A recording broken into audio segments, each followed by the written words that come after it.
In this video, I just want to quickly, explain the differences between posts and pages, and I believe the best way to do this is to actually show you. So if we go to this very popular website, if you look along the top here in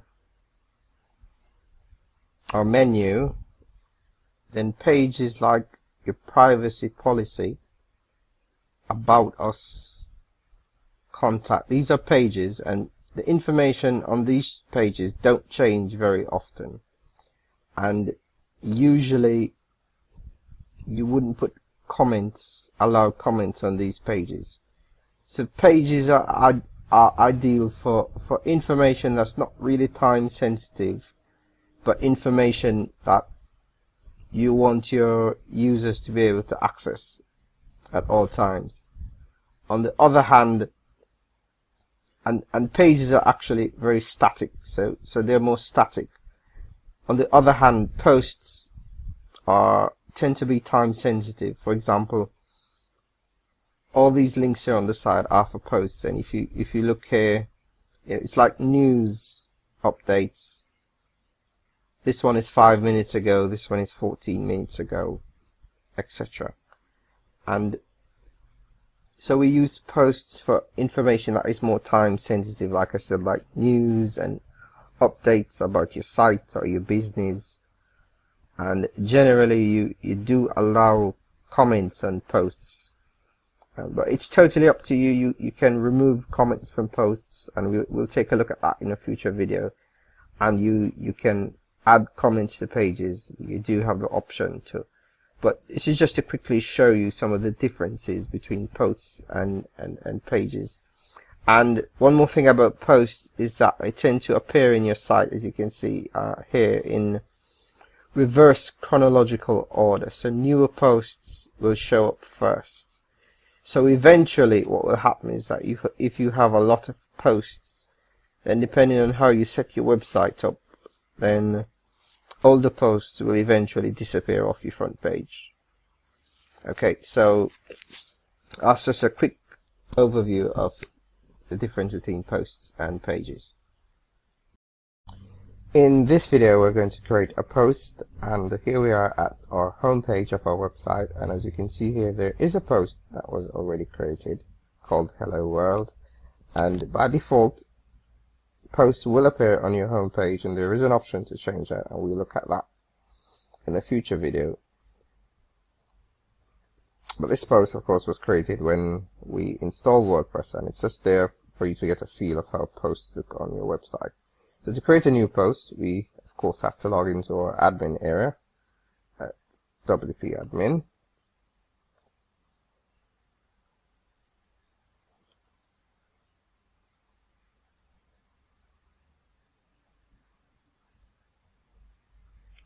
And from our menu, select posts, and we will see a list of all the posts that have been created on our website. And as you can see, our Hello World post is here, and we have the option to edit it, quick edit, trash, or view the post. Now, you should delete this post because of course it's there for demonstration purposes, but I won't delete it just yet, as I want you to see how it will be affected once we create a new post. So to do that, we select Add New from the top there.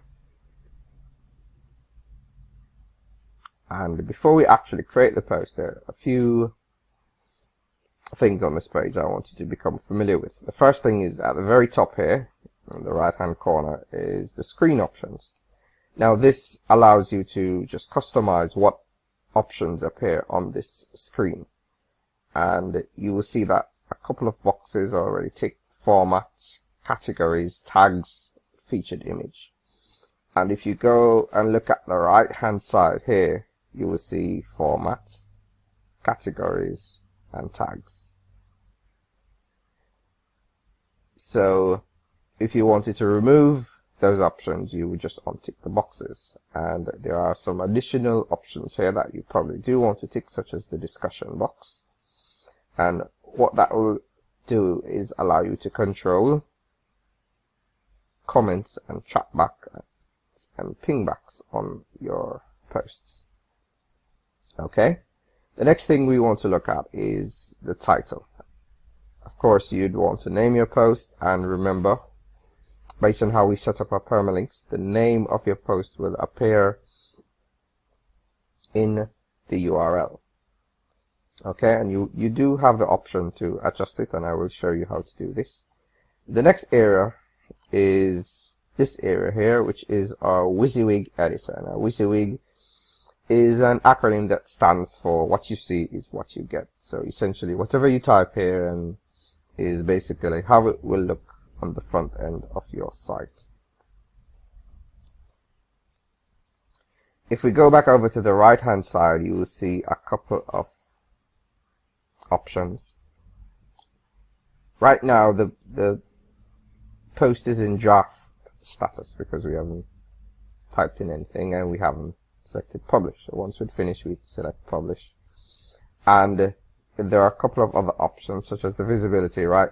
By default, all posts will be set to public, but you do have the option to select the post as password protected, where everyone will be able to see the post, but they will be prompted to enter a password to actually see the content.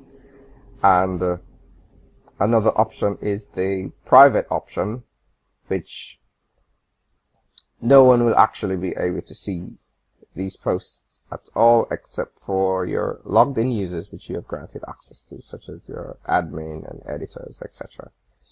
And the password protected option is actually a great option to use to offer content to your members, paid content, etc. Okay, and if we go further down, you see, so let me set this back at public, and you will see format. Now, by default, there's a standard format for all WordPress posts, and that's what we are going to use, but you do have some other options such as aside, image, video. And what these options will do, if you select them, they will, of course, for example, if you were to select image and you had an image in your post, which is obviously why you'd want to select it, it would just highlight how the post will be displayed on your website, would highlight that image. And the same for video, audio, etc. Now, how it is displayed really does depend on the theme that you're using. So that is something you would have to test out to see the results. But for now, we're going to use a standard format because that will allow us to add all those types of media. And also there are categories. Now, this allows you to basically,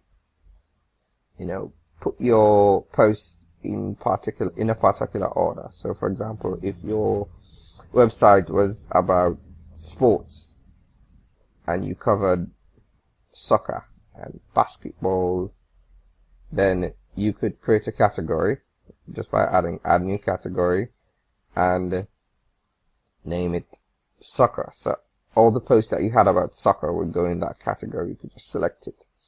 And it makes it a lot easier, well, for you in terms of keeping your website in order, and also for your users who maybe are just interested in soccer, or users who are just interested in basketball to access those posts. And of course there are tags, which is really more for search engine optimization, which just, allows you to, give a description to say what your post is all about. And you can also set a featured image which would show up, say, in an excerpt of your post on the front end of your site, so that people can have an idea of what your post is all about. Now, this video is actually getting a bit long, so I'm going to pause here, and in the next video we will actually create some content in our post.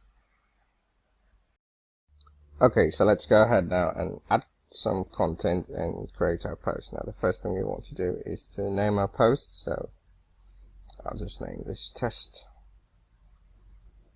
post, and I've already prepared some text to add. This is Latin, so if it doesn't make any sense, don't worry about it. It's just for us to have some text to play around with. And I mentioned you'll be able to edit the text in the WYSIWYG editor in a similar way that you would edit it in any word processor such as Microsoft Word. So you have the option to bold, add italics, strike throughs, and if you notice, if you just put your cursor over the icons, it will tell you exactly what it does. So you can add an unordered list, an ordered list, block quotes, align left, etc., etc., etc. Okay, and we have a button here that says show or hide the kitchen sink, and pressing this button would either remove or add that second line of options. Okay, which would give us additional styling options such as adding paragraph tags, heading tags to style our text. So very quickly, I'm just going to go and just highlight some text, make it bold,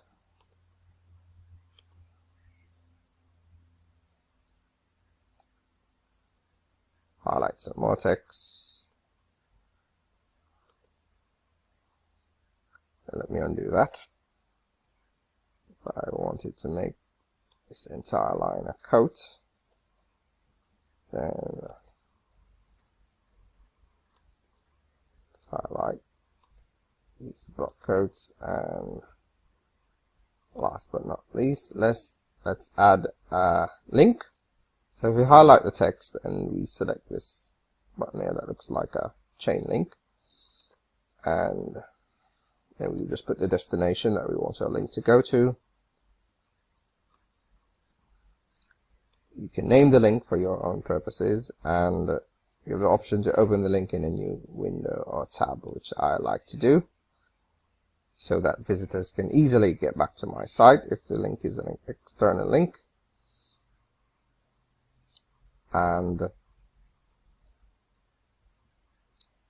all you have to do now is go over and select publish. But of course, as we mentioned, you could put excuse me, you could put your post in a category. I created 2 other categories just while I was testing, but I'm just going to add this post to the uncategorized because that was our default category, and I won't add any tags or featured image, just so that you can see exactly what the post would look like. And I'll hit publish.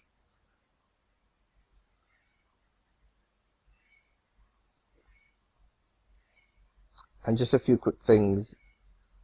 You would have seen the URL for this post would now include the name of the post, which is why the name is so important.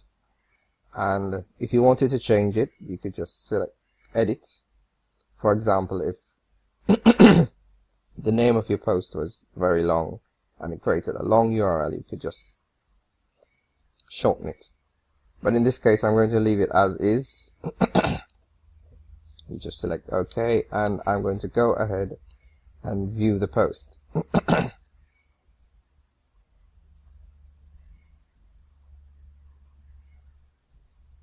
Okay, so there's our post with our styling, bold, our quotes, and our link, which if we click it will go to the destination that we had put in at google.com. Okay, it's taking some time to load, but there you go, Google. Okay, now if we go back to our site and we just select visit site,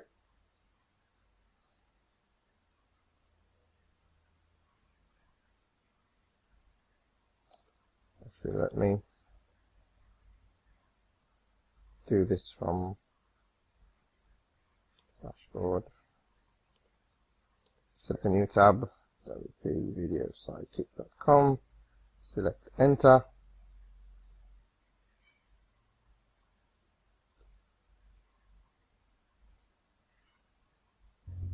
and it's still showing our original post. I'm Maybe it's because I'm still logged in. Okay, let me open up another browser.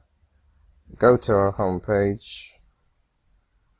And there you go. There's our new post. And as you can see, the previous post, which was Hello World, now appears below our new post. And that's what will happen to new posts. The more and more posts you create, then they will fall down in the order. Okay, so that's it for this video. We will look at creating pages next. The process for creating a page is very similar to creating posts, and to do this we go to Pages, and we will see a list of all our existing pages. A sample page was created during our installation of WordPress, and again, you should trash this page because of course it's there for demonstration, but I won't do that just yet, just so that you can see how pages will be displayed on our website, when, especially after we create our new page. So to create the new page, we just select Add New.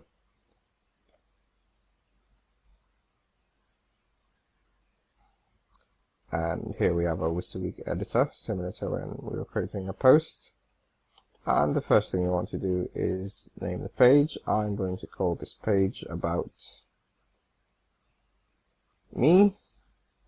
And again, I prepared some text. And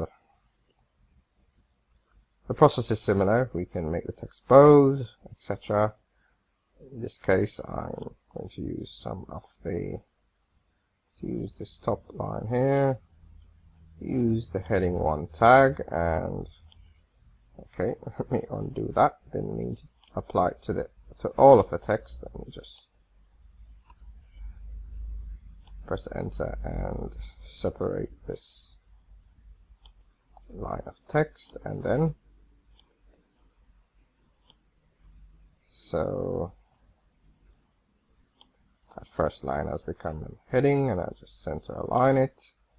And you can just play around again with the text, underline this bit here, and so on and so forth. So after we've completed our editing, we can just go ahead and publish.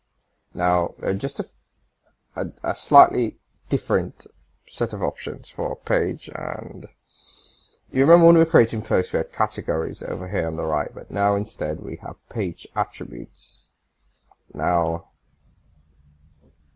if we go back up here to our screen options, let me just select discussion, so that which controls our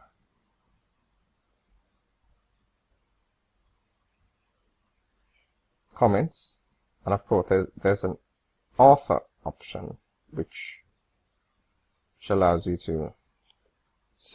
to assign an author to the page. Now, the author information actually doesn't show up for pages actually in posts. So, you know, if you ever wanted to change the author for your post, you could just select that option. But if we go back to page attributes now, what you can do here is select a parent page for this page. So what would happen is that if we selected the sample page as a parent page, then in our menu, this page would appear below the sample page. And we also have the option to select templates. Now, the default template will be, you know, as it says, the default layout for your website, which if we go to our homepage, Sidekick.com,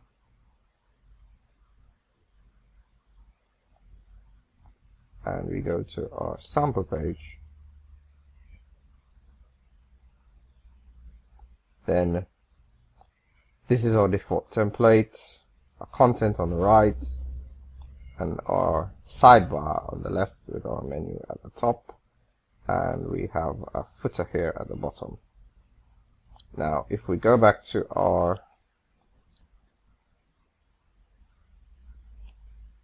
so we also have the option to create a full width page, which would remove the sidebars so that our content would take center stage, and there's also a contributor page. Now, to be honest, I'm not quite familiar what this page does, but it's something you can test out. Different themes will give you different templates. This particular theme is a portfolio type theme, so it may have something to do with that. But like I said, depending on the theme that you're using, different templates will be listed here. And you know, the best way to figure out what it does is just create a test page, select the template, and see what happens. And if we are satisfied with our content, just one thing, I like to remove comments and trackbacks from my pages, but it's up to you. You can allow comments if you'd like, and we just go ahead and select publish. And again, our URL will include the name of our page, so it will be our main URL, wpvideosidekick.com/about-me. And again, you can edit this URL, you can view the page, or you can get a short link. And let's go ahead and view the page. And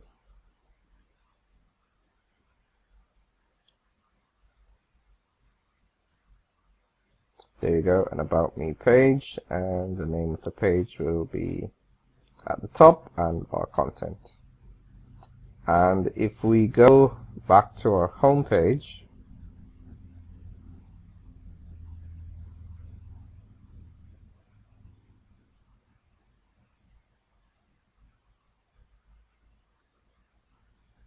and visit our site,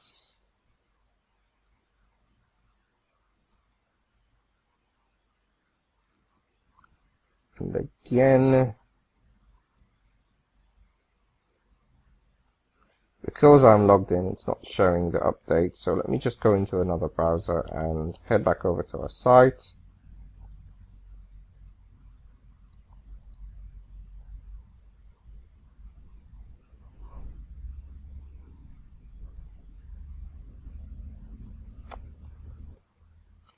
Okay, so I've refreshed the page, and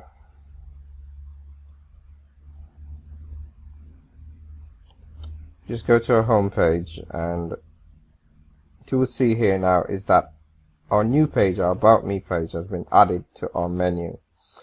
Now, in most themes, this will be the default action. Once you add a new page, it will be added automatically to your main menu. Now, again, like I said, it depends on the theme, but in another video, I'll show you how to create custom menus so that we can control exactly what appears in your menu areas, because as you can imagine, not every single page you create you'd want to be displayed in your menu. For example, if you have a private page for members, or a download page for your product, you certainly wouldn't want that to be shown in your main navigation. And additionally, if you were to create a lot of pages, then your menu area would be quite jumbled. So in another video, I'll show you how to create custom videos. But for now, that's it for pages, and yeah, that's it for this video. In this video, we'll take a look at how we can add media to our posts and pages. And the first thing I want to do is introduce you to our media library. And of course, there's nothing in there because we haven't added any media, so we're just going to select Add New. And what the media library does is it stores all media that you upload directly to your WordPress site, and you can put media in here to either use in your posts and pages, or media to be downloaded by your users or visitors. So as you can see here, it says you can simply drop files here, drag and drop files, or select files, and below here it gives you a maximum upload file size of 8 megabytes. Now, if you have files that are larger than 8 megabytes, you'd have to use some alternative method of putting it on your site, such as FTP, or File Transfer Protocol. We'll take a look at that in a different video. But so now we're going to keep the files simple. So I have some files here on my desktop video, so I'll just drag that in.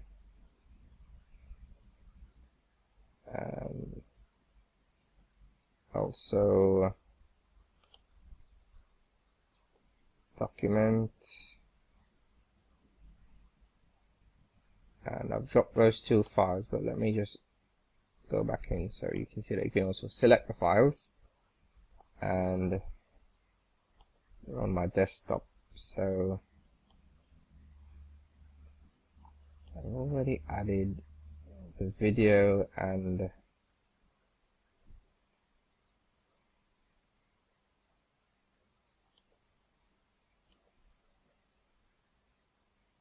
PDF. So I just want to add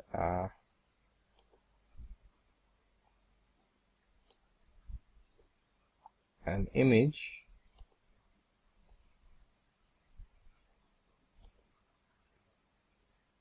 and I think I got the PDF. Oh, there you go. So I actually added. So from here, from the screen, you have the option to do some editing. Now let's start with the image. Now if you select edit,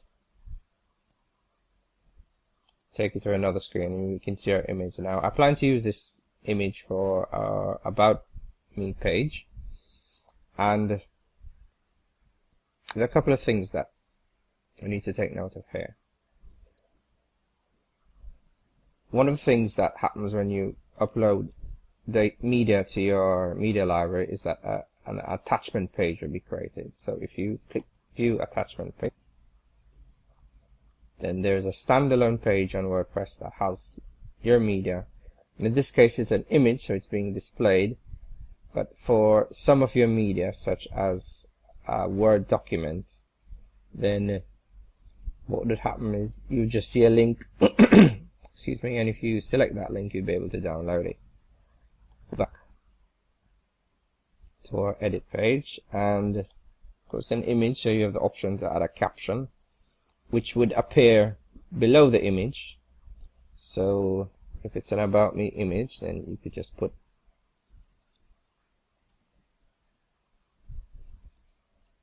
my name, and the alternative text is really for search engine optimization. Search engines can't read images, they basically only read text. So because it doesn't know what your image is about, then this alternative text just lets the search engine know that this is an image of you, and basically just lets it know what the image is all about.